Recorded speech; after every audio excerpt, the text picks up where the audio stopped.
Good evening, everyone. I hope you're doing well.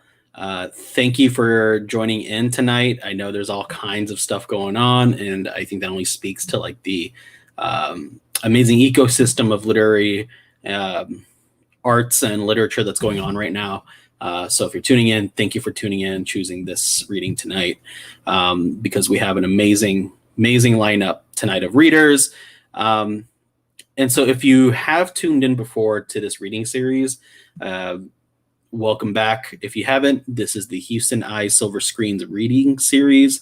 And so the point of it was to provide different perspectives and new viewpoints and different responses to pop culture and different aspects of pop culture.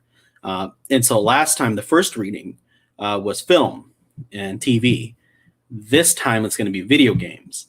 And this one I'm particularly excited for just because video games are, again, a relatively new art. It's a relatively new art form that has its own responses and traditions and language. And so I'm excited to dig into this. And I'm also particularly excited to provide perspectives of people of color, just because I think video games are often stereotyped as kind of as being for white or heteronormative players, and that's who it's geared for. But I think that's nowhere close to being the truth. And so hopefully tonight not only provides a counter narrative to that, but also complicates or maybe reinforces what you know or what you see in video games. And so this was a tricky one, just for a fact, like just for your information, like apparently like intellectual property law and case law regarding video games and presenting video games is totally different than films, books, TV, music, and because that's how new the art form is that they're still going through the court system of like what defines and what rights. Some famous things would be like, right, like if a basketball player in the NBA games has like a tattoo, does the tattoo artist get royalties from featuring their artwork? Or in certain video games like Fortnite, case law regarding paying if they have certain motions or dances in those games, do they pay royalties to the people who created those dances? And what I'm saying is that tonight is really interesting in navigating that kind of language and world. And I think you're going to be really, really pleased with what we have tonight. And so with that being said, go to the website, reyesvillaramirez.com/Hess for more information regarding tonight's readers and regarding the last reading, which happened back in, I believe, it just seems so long ago, in October. It was definitely in October. And so you can also watch them with captions if you need that for accessibility purposes. Y también puedes tener capciones en español. Capciones por este video va a ser disponible, espero la próxima semana. So if you need captions in Spanish, is what I said, they'll be available next week, just because it'll take a minute for those to be translated. And so with all that being said, without further ado, I'm going to introduce the first reader. So let me bring all that info up. What they don't tell you about online videos is just as finicky as live readings. So up first, we have Omer. What up? Hey, how are you doing? I'm good. And so could you kind of give some maybe background onto like what you're going to read tonight and your relation to video games, just real quick? Sure, of course. So my relationship to video games has always kind of like changed throughout time. Most recently, I've gone way into the depths of casual gaming. I've been in my family's home, which means I have all like my old games from when I was in middle school and elementary school and so on. So I've been pretty much just playing like all the oldies on my PlayStation 2, which I like hearing me say this out loud. Just I feel really old, but I think video games have always been one of the best forms of escapism, storytelling, in a totally unique type of art that is very attached to our current time period. And I think it's really interesting to see how it's currently evolving from how it used to be and how it currently is. For sure. And so, all right, I'm going to go away, let you do your thing. And thanks again, man. Thank you.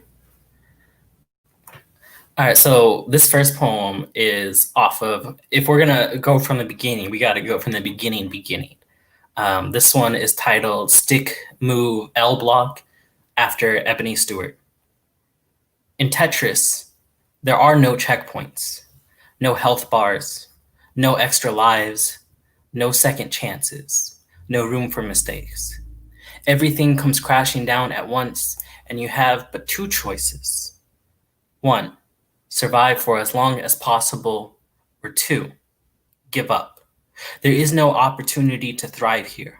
In this environment, the longer you exist, the quicker everything comes crashing down, and everything always comes crashing down.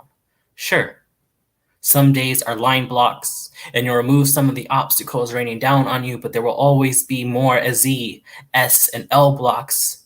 And again, sure, you can catch some of those L's, but the ones you miss will plunge you back into the depths. Your success in this game is determined not by victory, but how long it will take you to lose. So you must choose, survive or give up.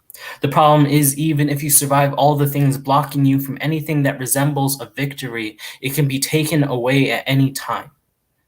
Tatiana Jefferson was killed by the police in her family's home while watching over and playing video games with her nephews. It doesn't matter how good you are at surviving. When everything comes crashing down, we are reminded time and time again, survival is always temporary. You can master hand-eye coordination as much as humanly possible and still not be fast enough. We try as much as we can to fit everything into the perfect position, but what is the perfect position of a bullet? I pray to myself, God of survival. I have always been one to not mind the rain, so when life is raining down L blocks, I step into it and dance in the rain, grit, grind, grin, grit, grind, grin, grin, grim, grin. They say it takes 10,000 hours of practice to become a master of anything. And Black folks been playing Tetris for so long, you'd think it would have come easy to me by now. I'm 26 years old, meaning I've been surviving for over 200,000 hours. I should be a master at catching these L's, and despite giving up and surrendering sounding so tempting and surviving still being a daily struggle, I like to think the important thing is I am still practicing, still aiming for a high score. My friends brought me flowers yesterday, loved me before I was a hashtag. They gave me a pretty dying thing in a water-filled glass coffin. Oh Lord, forgive me for my guilty smile, for I have been smiling all day because it is not me and does not share my name or skin, at least for today. I refuse to be a pretty dying thing. So for now, I'll keep playing. For now, these flowers are the only victory I need. So that was the first one. You know, you got to start with the old school. Tetris is, I think, a game that's universally been played by almost everyone. This next one is definitely going to be a bit more obscure and maybe personal to some of our childhoods, but I love bad video games.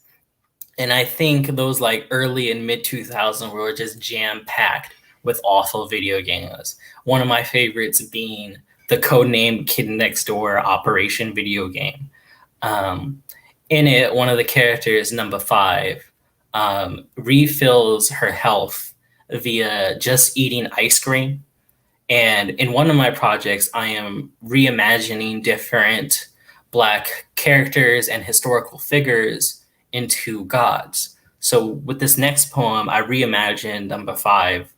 And this one is titled, I Pray to Number 5, God of Gluttony. God of Gluttony, bless me with an appetite, a divine hunger. Give, give me the motivation to fill the gaps in my gaps. I pray that every tooth I have rots and becomes another gap to fill. Let each one be replaced with a sweet tooth. Let love be butterscotch, ice cream, salted caramel, toffee, and hot cocoa with toasted marshmallows to warm the cold tundra that is this year. Let the sugar rush be strong enough to get me out of bed, sweet enough to keep me from feeling this bitter. Let every day be Halloween. Let me be hungry enough to seek fulfillment. Let my hunger be so overwhelming that vampires, zombies, and the rest of the children of the night pity my hunger. Let pretentious writers compare me to Captain Ahab decades from now. I beg of you to gift me a morsel of your hunger. Bless me with just a fraction so I can stop being so content with all my empty. I am so full of missing pieces, and I no longer care what fills it, I just want it filled.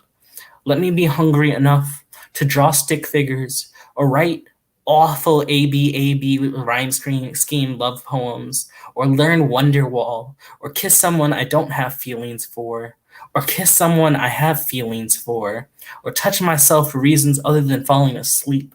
Let me be hungry. O God of gluttony, if you cannot gift me hunger to get out of bed, gift me a yearning powerful enough to devour this version of myself. Let my belly be a tomb for all my slothful empty. Yeah, so Codename Kids Next Door, awful game. I would not suggest it to anyone, but I've been playing it a lot with my younger cousin, and it feels very transitional that now I'm in that role where whenever he fails at this game, he passes the controller to me to ask for help, and oof, I think that's what it means to be an adult. On top of these awful games, one of the other ones I've been playing a lot was the old retro SpongeBob games. And in those games, I noticed that Plankton from SpongeBob has like the worst voice lines that make him just sound like this old, depressing man. So what I wanted to do was write a series of Persona poems. And I actually made an account for this and put it under the pseudonym of Sheldon JP. So within the title you hear by Sheldon JP, which is a play on his name. And the following is a series of micro poems or micro persona poems. First one titled Microscopic by Sheldon JP. I do love myself on occasion, the way one loves carnivals only once they forget they never win the games and always go home empty-handed. The Recipe by Sheldon JP. I stole a recipe for joy once, firmly grasped it in my hands. You ever rob someone of their smile only to be devoid of one? I've been cooking for years, but still ain't got the sauce. I'm still falling, so I haven't hit rock bottom, despite knowing it will always be my home. The thing about recipes for joy is it only counts if you create your own. Karen by Sheldon JP. I married a machine once. I built them on rusty parts and worked them overtime until their hardware overheated just so someone would finally melt for me. N is for No Survivors by Sheldon JP. Self-sabotage is my oldest friend. I've never known a moment they weren't present for me. I know aspirations the same way I know houseplants. I poison them all just by being present. Nothing grows here anymore. Not for me anyway. Nor should they. Secret ingredient number 4 by Sheldon JP. I learned I was a secret ingredient, and I can't help but to feel scared that I'll never be able to utilize myself the way others use me. School of Trash by Sheldon JP. When I say I am from a big family, I am saying I cannot unlearn generational trauma faster than we create it. Quarantine by Sheldon JP. What good are my antennae if I still feel so disconnected? And this next one is one of my favorite micro poems from the perspective of Plankton. When watching SpongeBob and playing the game, I always got frustrated when I saw a Goo Lagoon. Because in my head, I was thinking, like, how can there be an ocean underwater? How are these people literally swimming?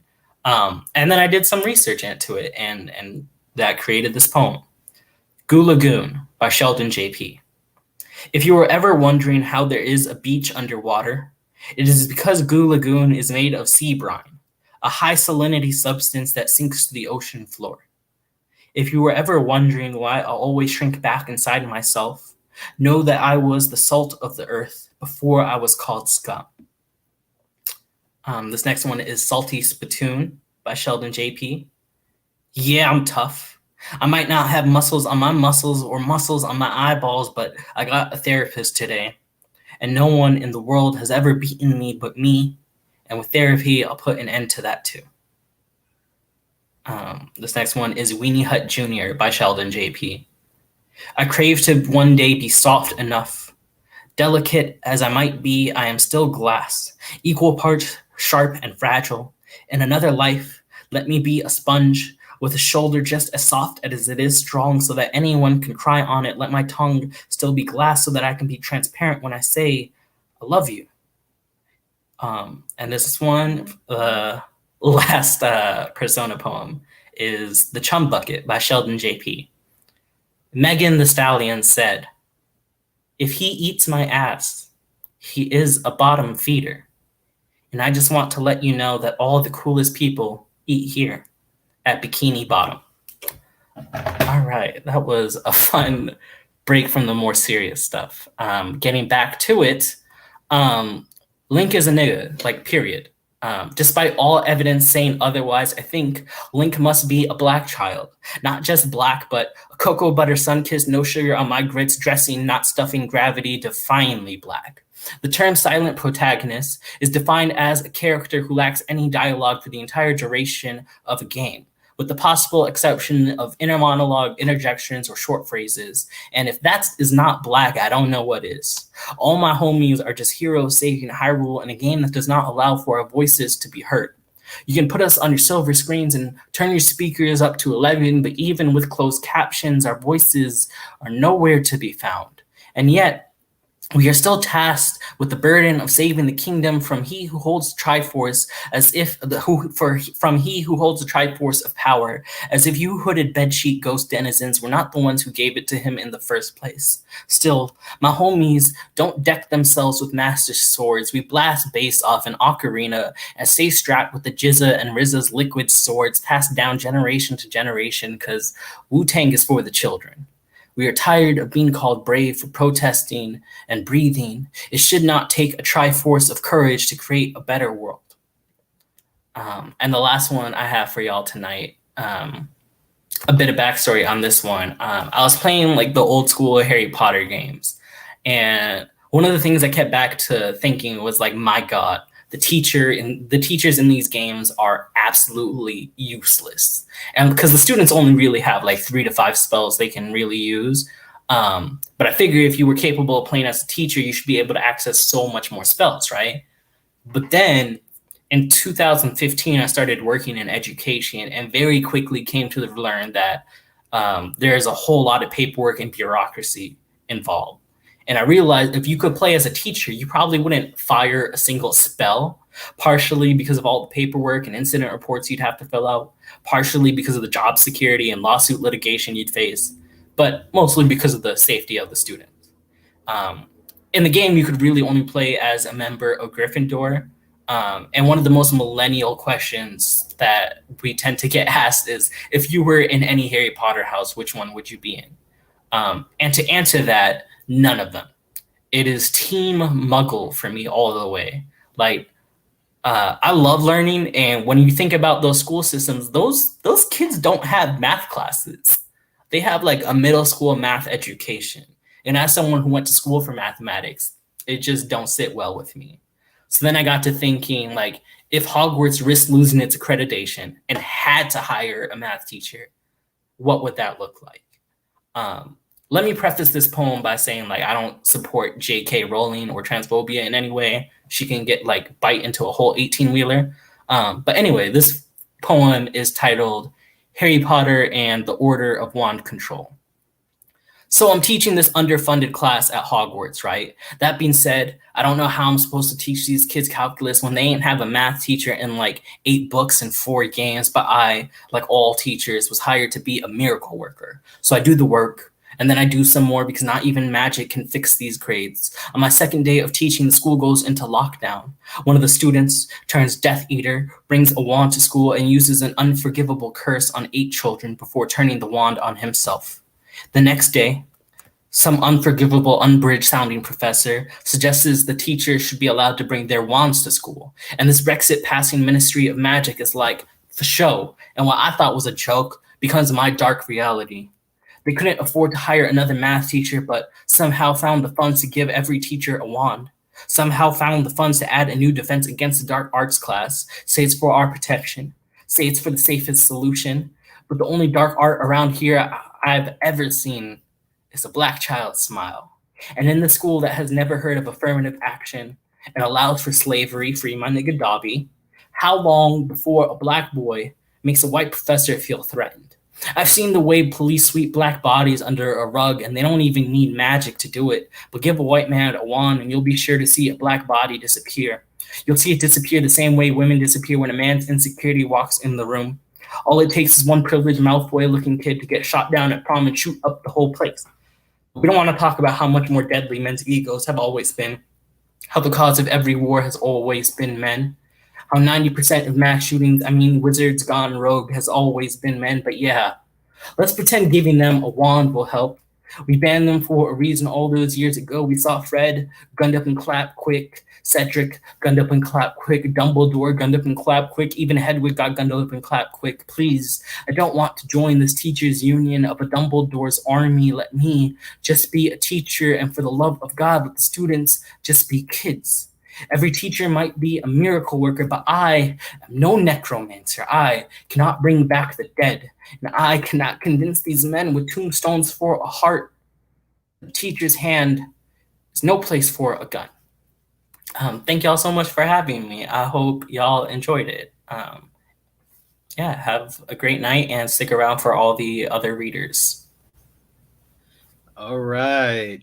Thank you so much, Omer. I am so happy that you were able to join us. I'm a huge fan of your work. You are an incredible member of the literary community in Houston. So glad to have you here tonight, man. Thank you. All right. So that's Omer's Venmo. Hit it up, please. All right. So up next we have Rahul. Yo. Hi. How's it going, man?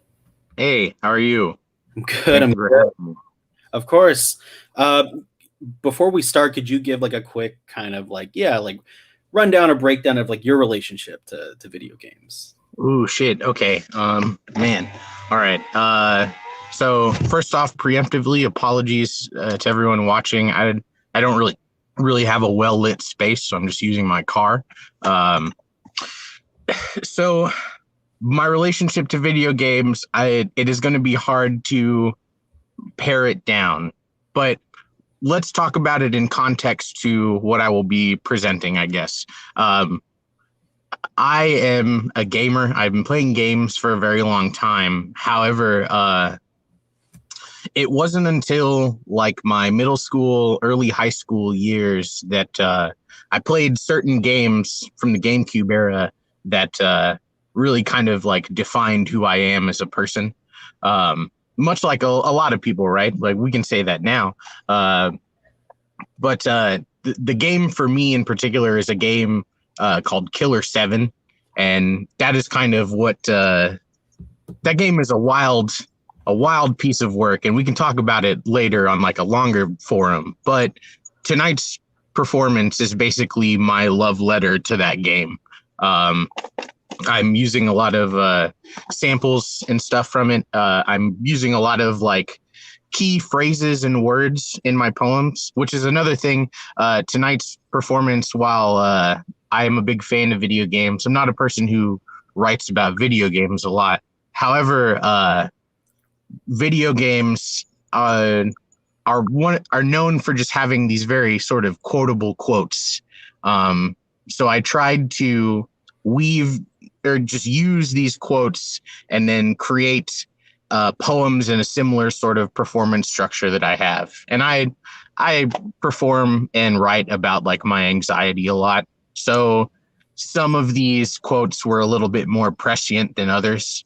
And in fact, even the usage of like Killer 7, that game is about like terrorism and like globalism and where terrorism starts from the home. And we're talking about like we previously mentioned like white supremacists and stuff like at least in Omer's poem specifically. So I think it's very sort of it's even more kind of like vital to think about the game in that way. But again, that's a longer discussion, and I don't think we can have that now. But Fair enough. Tonight's video is just basically me using these samples and then like making beats and then performing poems over them. The poems themselves deal with a variety of topics, from like insecurity about relationships to insecurity about and fear about the election to just fear about my body and like performance in general and my relationship with performance and what it means to kind of put yourself out there, even though you are also putting out your personal traumas in a certain way. I would highly suggest using headphones if you have it. If you have like a cool speaker system, use that too. Otherwise, yeah, I say go for it. Have fun.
Sorry, everyone. That was my bad. The audio was my bad. Let me play that again. Bear with me. That was my bad.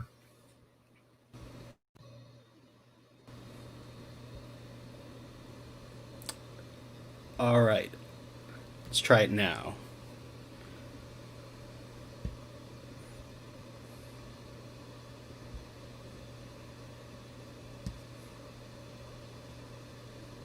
Implying a greater form.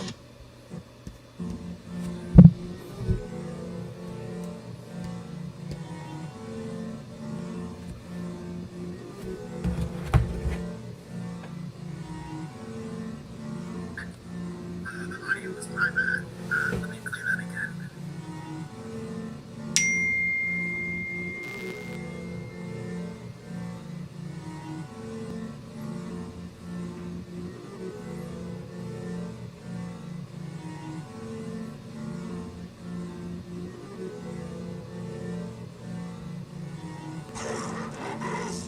There's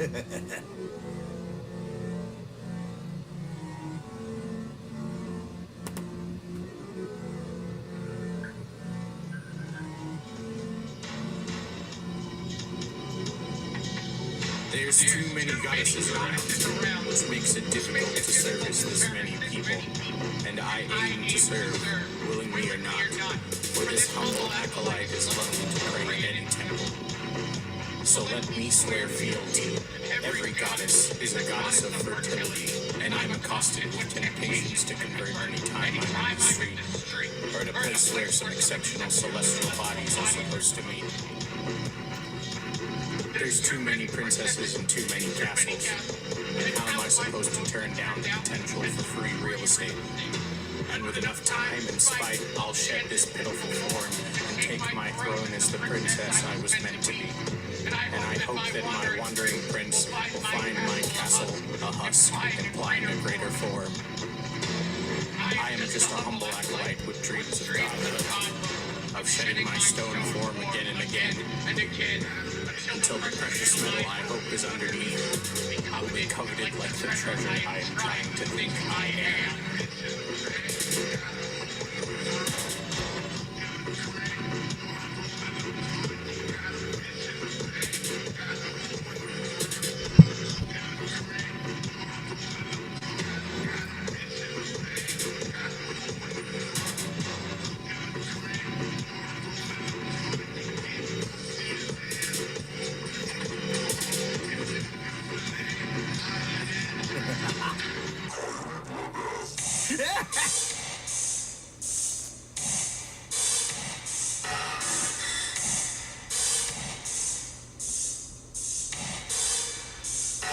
The election plot started in schools, when you made enemies of children, and it's hard to believe that someone could be radicalized at such an early age. But here you stand like a mediocre Adonis, where just the thought of you can send even the most pure into a furious whirlwind.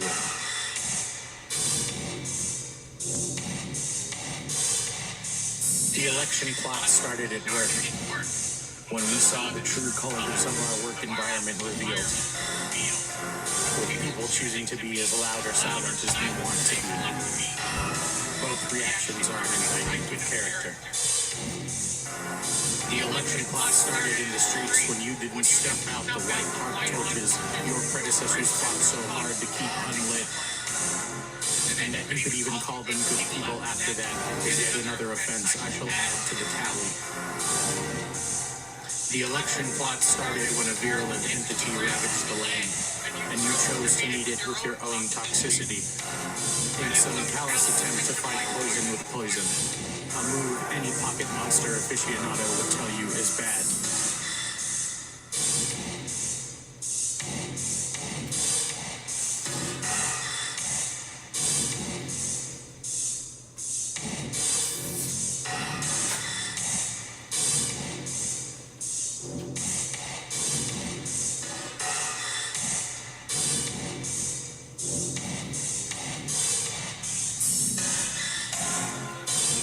The election plot started when you were out of options.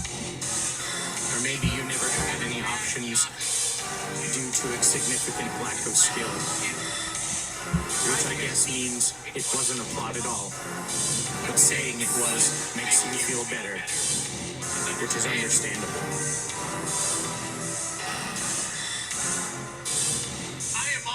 I am all for amateurish excursions, but America requires a high level of play. So I guess this is just my way of saying you are low tier. And my America is just your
In my mind, I carve runes of everything.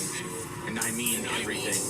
Every place, every face, every sanctimonious post, every salacious text. And I keep each one like a mental barb, a not-so-gentle reminder of when I wasn't enough. And when I didn't step up to whatever was expected of me, in one way or another. Every bit of personal trauma. And I like to think I'm better than those moments past, but that particular madness makes me focus on them with a tunnel-visioned vigilance that can only be satiated with more eyes. Because you have to prove I'm of sound mind, since I can't gauge that myself, so I need eyes on the inside.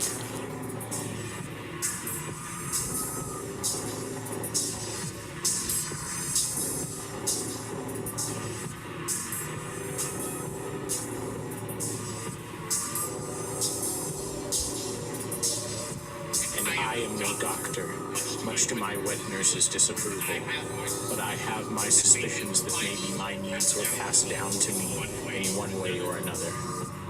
The blood-borne illness of generational trauma. And while I remember to fear the old blood, maybe that adage has become irrelevant as of late. And perhaps there is something to be gleaned. But I require eyes!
Want is just a thing people have, and love is just a thing people do.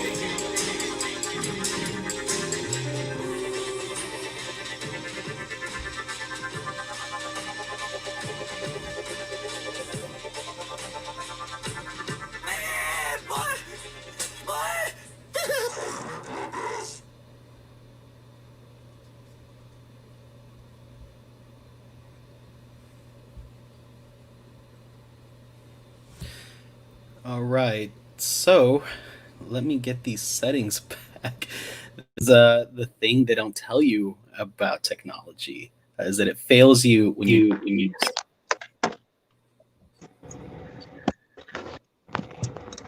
All right, Rahul, my friend. Hi. Sorry, sorry for messing that up, my boy. Oh, bro, it's all good. Like, in transitioning to the online format, a lot of like, there's so much unexpected stuff that you really have to take into account when just performing live. Like, I get it. Believe me, this isn't my first rodeo. No, but that's why I'm really glad that you were involved in this, because I think you're really, even just this by itself is really pushing, right? Like, what does it mean to move a lot of these like readings, at least from my perspective, moving readings to a virtual format, and I really appreciate this what you just did because it pushes that, and so I'm super happy that you were able to contribute to this reading with this. So thanks so much. Yeah, I appreciate it, man. Like, whenever actual like live performances happen again, like I do this a lot. So please, like, until that point, like, Venmo me. I want to buy a bunch of tattoos. Like, please. Do it to it, y'all. So again, thank you, Rahul. I'll see you in a minute, man. Yep. All right. So I'm gonna do a reading, and then we're gonna have our final reader, Farah, up last. But I'm gonna go ahead and do my part.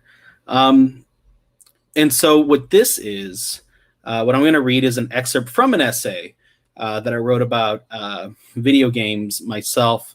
If you do a kind of like a deep search around the internet, you'll find the first part. So this is the second part. But this was published in the Indiana Review. But I'm reading it for you tonight, especially in the context of a release of a certain first-person shooter that came out recently, and kind of especially what does that mean, first-person shooter, what that meant to me growing up. And for me, playing video games was a form of, how do you say, self-care. It's certainly something that helped me remove myself from the world, for better or worse. And so this is an essay that I wrote that is in kind of coordination with that. And so the essay is called An Incomplete Personal History of Isolation Through Video Games. And so I'm going to read some aspects or some parts from this.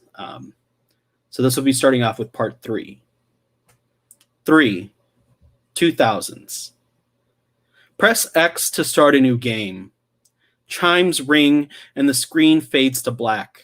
A piano plays a sad song, and you can hear a heavy wind. A young man narrates, "This may be our last chance," as orbs of light float in the miasma of a destroyed city. You've never seen anything like this before. You are now that same young man in that same city, but now full of life and buildings. Lights glow like the blue innards of a seashell. It is utopian, but your father is a superstar in the sport you play. You hate him because he was cruel to you as a child. The city is now caught in its own apocalypse. A giant sphere of water consumes the city and fires beams of light. You don't feel yourself breathing, and you put down the controller to take this all in. Then a gargantuan vortex of gray flesh begins to suck up bridges, debris, people. You are one of those people. Within the vortex is a blinding light. Images are spaghettified as they enter it. You pick up the controller.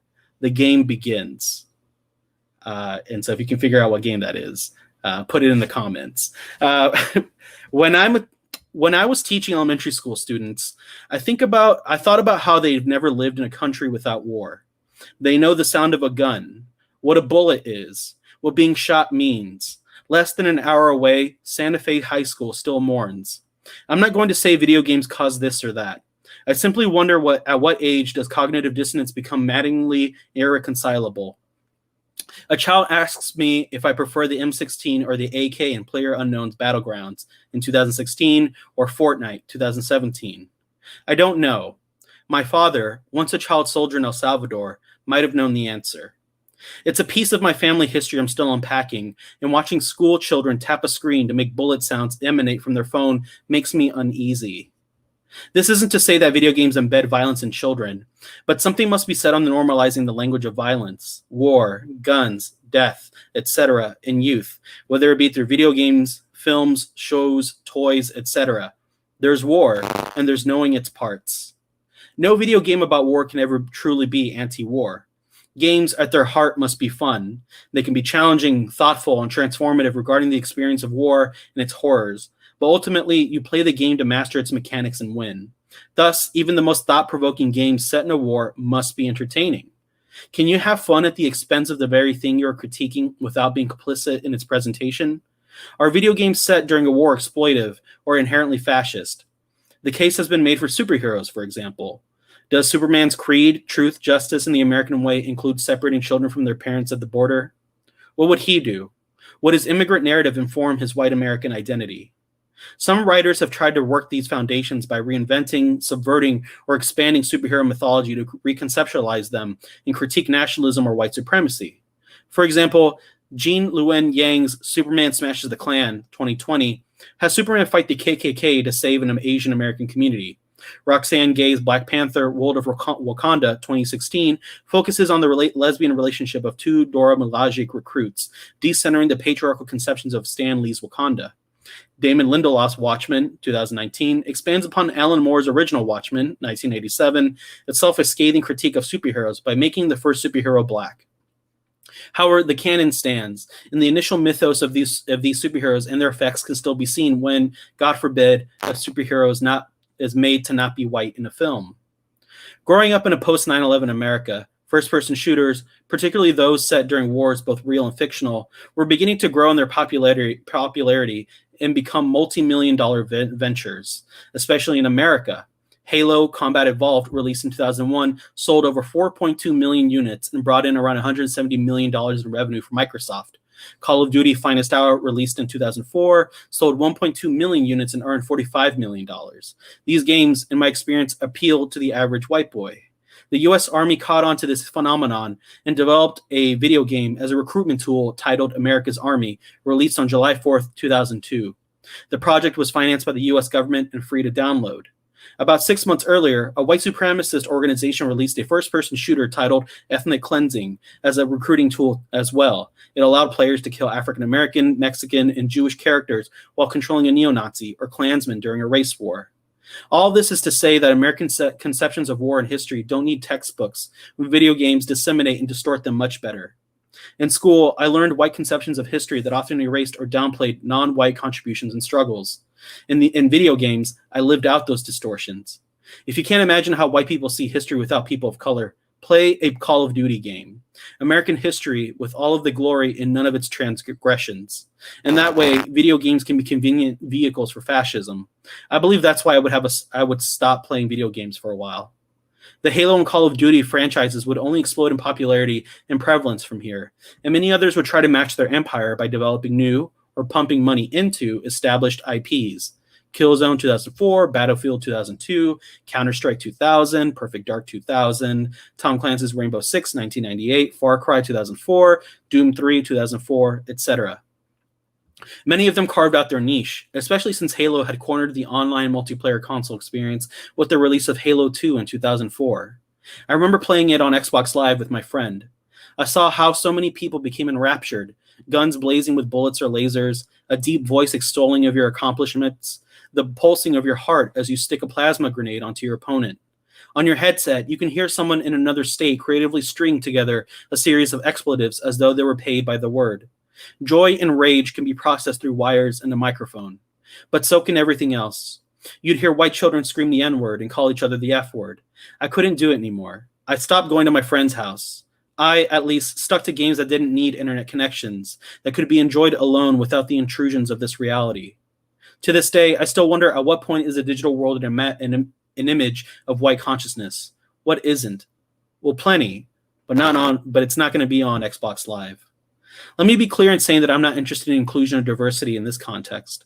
I don't want black and brown prison guards or cops when the entire institution is based on the oppression of black and brown people. I don't want to play a World War II first-person shooter where you play a Mexican-American soldier killing Japanese people. I don't want to grant white players the ability to play a brown person killing other brown people. The weakness of these games is that they created a euphoria in killing enemies and skip over the aftermath. No video game that I played covered the PTSD or homelessness many veterans suffered. Thus, video games featuring Mexican-American soldiers will never cover the trauma that their families endured when their slain soldier was denied equal burial rights. These sorts of video games, in their current form, are inherently fascistic because they push the idea of a nation's perfect intentions rather than the nation itself. Yes, I played video games during this time. I played Japanese games, mostly, that still often centered white characters, albeit not in such a gung-ho nationalistic sense. It was a sort of like the mid-60s Italian interpretation of the American West, all style and some substance. As I said, I love ridiculous shit. It's why I played Metal Gear Solid games over Halo or Call of Duty. At least in MGS, they didn't try to act like they were doing America proud. In fact, Metal Gear Solid games can be read as anti-nationalistic. Big Boss tries to establish a nation of soldiers that relies upon a war economy to make sure no bad wars are fought. There's no such thing as a good war, and every game in that series made that clear each time the villain was defeated. Don't get me wrong. The Metal Gear Solid games have their issues regarding depictions of women and minorities and catering to white players. I also played Kingdom Hearts 2002, Onimusha 2001, Devil May Cry, Resident Evil 4 2005. I deferred to music games if I wanted to interact with other people, like Guitar Hero 2005 and Rock Band 2007. I was drawn to concepts and ideas and how far they can be pushed, but not ones that used ignorance as a vehicle for gameplay. Absurdity and ignorance, though irrelated, are not the same. I wish I could say that I stopped playing video games around 2008, 2009 because I had something grand to say. I just got busy with college, had no money, and learned to become isolated in another way. Everyone else played Call of Duty World at War 2008 or Halo 3 Online 2007, and I played my friend's Xbox 360 or PS3 games unconnected to all that. After all, what is the purpose of being isolated with something that lies to or excludes you, especially you? And so that's the part I'm going to read tonight. And so I actually forgot to put my own info up here. So just so you have it, again, Reyes Ramirez, follow me on Instagram at Nisabis.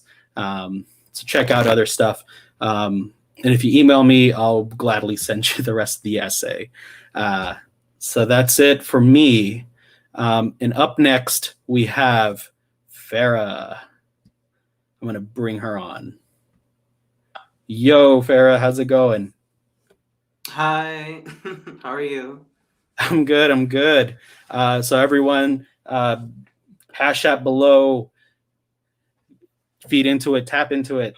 But yeah, Farah, could you give a kind of a quick rundown of your relation to video games? My first console was the Super Nintendo. And I think it was like Star Fox games or that Paperboy game that was like, those were my first video games. When I was younger, that's when I was more into video games, and I was a Nintendo girl. So GameCube, I think, was the last console that I had. And since then, I've kind of not played video games until recently. When the most recent Pokemon game came out, I got the Switch. And I've been obsessed with that lately and been getting back into video games. It's been therapeutic. I get angry when I lose battles against online players, but other than that, it's sparked an interest back in video games again, for sure. Great. All right. So I'm gonna leave you to it. See you in a minute. Sure. So I'm gonna do something a little different. When I first considered the topic of video games, I couldn't think of anything to write about. But the first thing that came to mind was a story I made already, but not one that could be read exactly. So what I want to do for this series, instead of reading a poem or an essay, is pitch an outline of a story I made in the form of a TV show. It does relate to video games, and I'll get to that aspect soon. But I've always wanted to create my own season of the popular series known as Digimon, which, if you don't know, Digimon is basically an anime about digital monsters from a digital dimension battling alongside children from the real world. It's been popular for a couple of decades, but since I was a kid, it's been a dream of mine to design and plan out my own season of the series. Um, Create each character, who their digital partner will be, what mini adventures they're going to go on to reach the climax of adventures that will ultimately define the message of the show. The show, in my opinion, has done a great job at balancing an appropriate tone for kids, but also dealing with serious themes at times. So whether it be the hardships of growing up, feelings of loneliness, anxiety, depression, trauma, or loss, which in this anime fantasy series can manifest itself as a giant digital monster that you have to defeat in order to survive, which I really love that aspect. So in one season, season 3, called Digimon Tamers, one of the Digimon Tamers, a human, loses her Digimon partner in battle. She quickly spirals into a deep depression, which makes her vulnerable to being possessed by an AI digital program created to delete what it finds to be unnecessary data. So she brings this entity created solely to delete and destroy into the real world, or the human inhabited world, and it feeds off her pain. So her anguish, her hurt, creates like a series of terrifying monsters attached to a giant blob that engulfs most of the world. And that is the power of a series like this. And like these are the dark places that I want to explore in my series as well. That's what I love most about Digimon. Now, the reason this relates to video games is because my personal concept for Digimon involves a story where Digimon is a popular video game, so much so that it is now on the verge of reaching a VR virtual reality rendition. And inspired by the manga as well as other anime that play around with similar concepts, I wanted to create a TV series where the cast of human children enter the digital world thinking it's a new VR game, where they battle different bosses with their digital partners. But plot twists, everything that happens in the digital world is in fact real, and the children cannot escape. I want it to be like Black Mirror meets Sword Art Online meets Game of Thrones, with all the classic Digimon lessons and morals, but still keeping a darker tone than all the other seasons of the show. So the philosophy of what is real and what is existence has given the show a lot of substance in the past. And that's something that I think fits perfectly in the realm of virtual reality and video games. So here's a brief overview of the story. 12 kids are invited to be the first to play Digimon Tamers VR, a new virtual reality game where tamers, children capable of taming wild Digimon, travel to the digital world with their partners, find items, level up, and defeat the enemies of the game to fight the final boss and win. Their physical bodies remain in the human world while they are hooked up to a console to travel to the VR game. Now, once there, the kids, along with their digital partners, explore the digital world, battle weaker Digimon thinking they're just playing a game. However, their presence attracts stronger Digimon, and once those attack, the kids start to panic at the realization that they not only feel pain, but they also feel the pain that their digital partner experiences as well. So when a giant Digimon ends up destroying one of the tamer's digital monsters, the human partner, along with his Digivice, which if you don't know, the Digivice is the device that really connects the human partner with their Digimon. They use it to add items to their partners, maintain power between them, stuff like that. But the tamer and the Digivice begins to turn gray static, and then they disappear when the Digimon's destroyed. So his departure actually sparks distress and chaos in the digital worlds. And the cast will soon figure out later the importance of an offline Digivice, but the children realize that the game they just entered has serious consequences. The main character ends up rallying the confused and scared kids to fight their enemy, and they realize when they work together, they are stronger. However, it's not going to be easy to get this group of characters to be instant friends, since video games are usually solitary acts, and for the purpose of the themes of this show, all the characters are loners in their own way. They don't necessarily understand friendship or even working in groups because of their individual paths that have led them to only really rely on themselves. So the tamers even turn on each other quickly and initially decide to work alone, unsure if one tamer is going to attack the other. In fact, we do have a few characters in the cast created for this purpose. So you see, Digimon at its core is all about the companionship, or about companionship persevering against evil and negativity. And if you work together and believe in yourself, you can win and do anything, right? So we have those moments in the show, but we also have some anti-hero tamers who cause trouble, move the plot along, and then they have their own overdue redemption arcs. But the tamers enter a world at war between the Heavenly Royal Knights and then the Digimon Demon Lords. The tamers recognize this narrative from previous Digimon games. Our cast actually has a few Digimon who eventually evolve into either a Royal Knight or a Demon Lord, which further adds to the central themes of challenging and embracing morality. The tamers pose a threat to both sides, and we see how the Digimon originally meant to exude justice and divine power are in fact just as corrupt and evil as the Digimon meant to represent the 7 deadly sins. The tamers themselves have internal battles about where their own moral compass directs them, and the overall goal is to explain how life, whether digital or physical, is not always black and white. It's not always good versus evil. Everyone can choose their own path despite their negative inclinations. Everyone can reject the assumptions of others and then define themselves, humans and Digimon. This leads me to the final few characters that end up becoming central to the final plot of this narrative.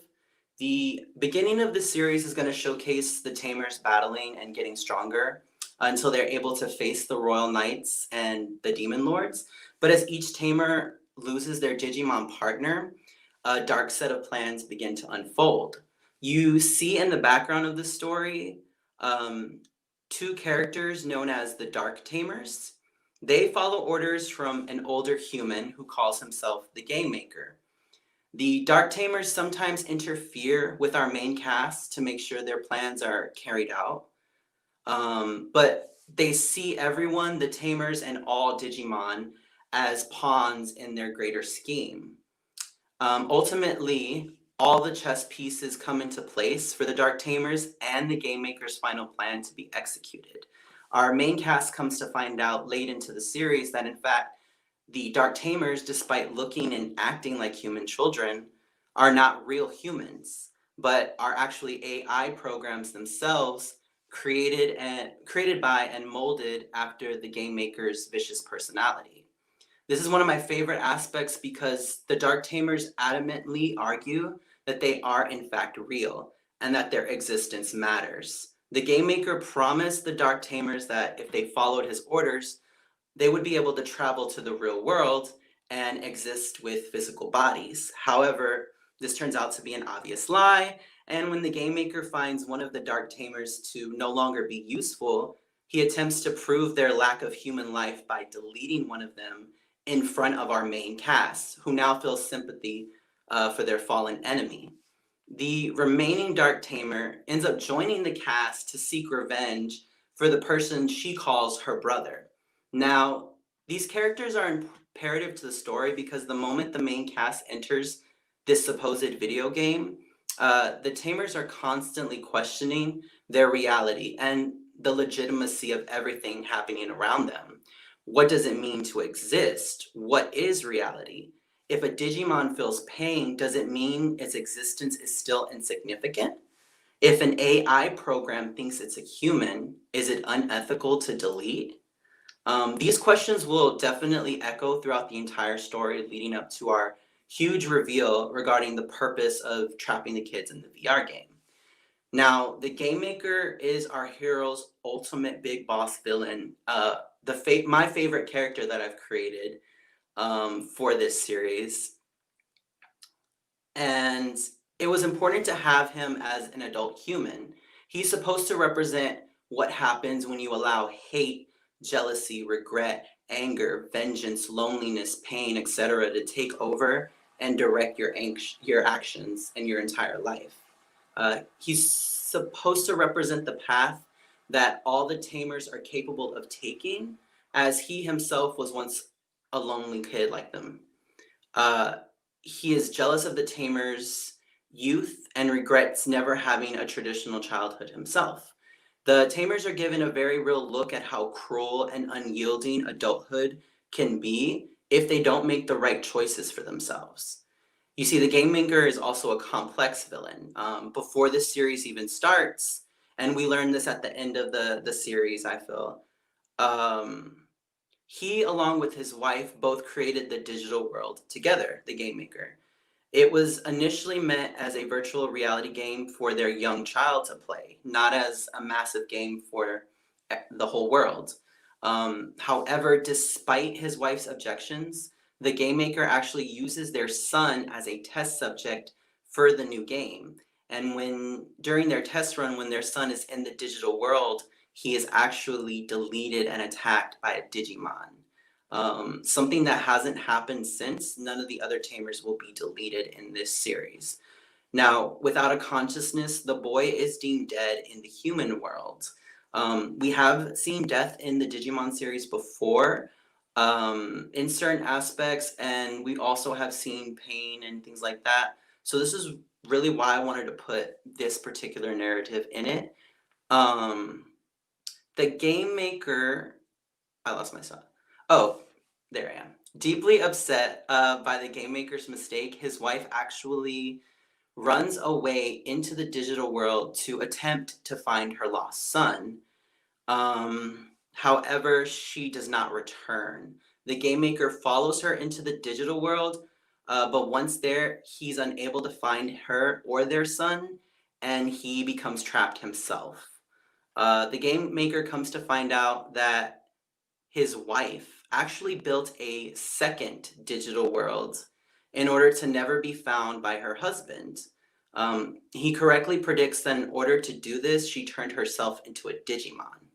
After feeling betrayed by his wife and dealing with his own guilt and pain from losing his son, he concocts his diabolical plan. And now we get back to the tamers. He sends emails to ex-colleagues to trick them into finishing the game in the human world and to allow a large set of children to enter the digital world in hopes he himself can escape using one of their bodies. He believes his wife will also show herself in order to protect the tamers, leaving him clues on how to enter her world. The tamers hold a rare power in their Digivice, if you remember. And when the Digivice goes offline or they lose their partner is deleted, their power is inverted and the Digivice causes a digital black hole. So after 5 tamers lose their Digimon and their Digivices go offline, the black hole reaches its final stage and begins to erase the entire digital world, which was the Game Maker's plan. He wanted that black hole to happen because he believes it'll cause a reboot in the game. When the game is rebooted, he thinks that he's able to enter his wife's domain and then leave the game in one of the kids' bodies.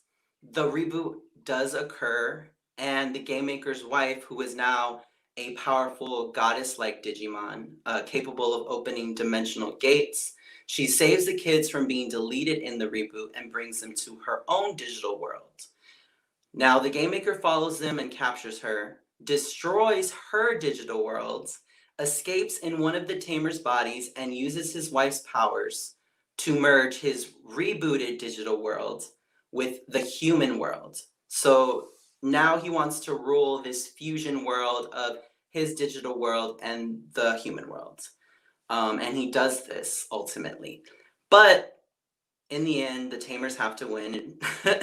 So they do work together and they defeat the Game Maker. They save all the fallen Tamers that lost their Digimon. They release his wife, and then they return both worlds to normal. Now, sadly, this causes the digital world to eventually be sealed forever. At least that's what the kids believe.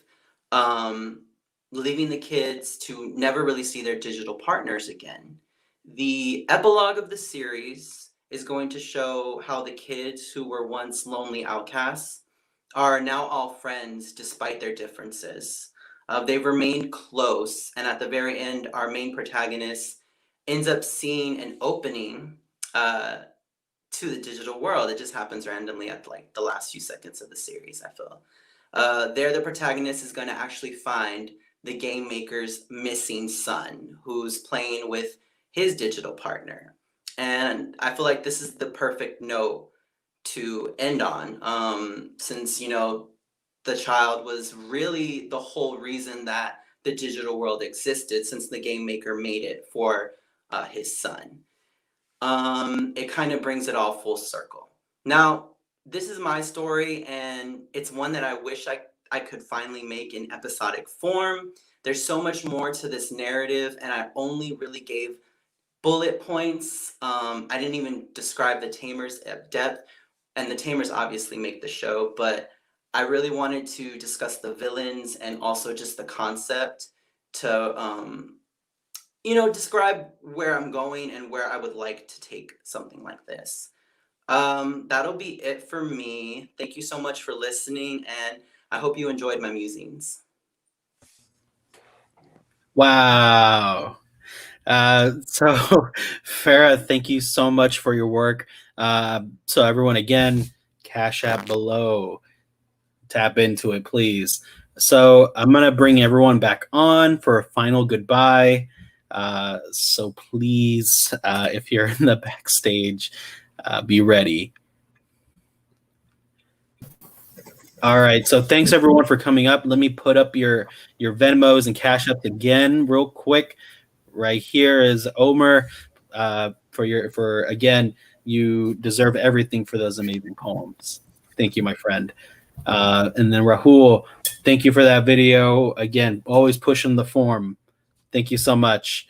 And then finally, once again, Farah, thank you for sharing your musings. And again, I think developing and kind of contributing to that language that's always so embedded in our youth, and also like, how do we develop that? So thanks again, everyone. And so I don't know if y'all want to say anything else. Are you good? Oh, just thanks for having me. All right. All right, everyone. See you again. See you around. Thanks again.